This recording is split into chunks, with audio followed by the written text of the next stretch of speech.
Customer fire का बहुत ही खूबसूरत डिजाइन, खूबसूरत वॉल्यूम हमारे पास आए हैं। ये स्टैंप वाला वही डिजिटल 2 पीस हमारे पास आया है। बहुत ही खूबसूरत डिजाइनिंग है। मैं आपको ये एक ओपन करके दिखाता हूँ। 9070 8 जेट की लोन इसमें इस्तेमाल की गई है और बहुत ही आउट क्लास फिनिशिंग है इसकी। ये जैसे कि आप देख सकते हैं, अगर जूम करें तो आप देख सकते हैं बहुत ही ब्राइट कलर्स।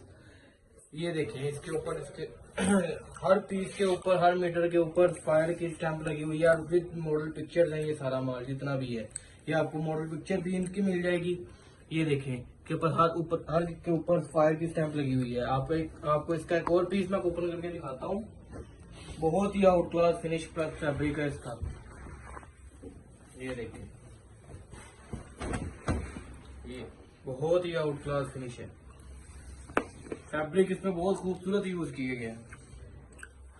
जैसा कि आप देख सकते हैं, फायर की स्टैंप लगी हुई है इसके ऊपर, प्लस इसके ऊपर वॉल्यूम नंबर लिखा हुआ है, स्टैंप और फैब्रिक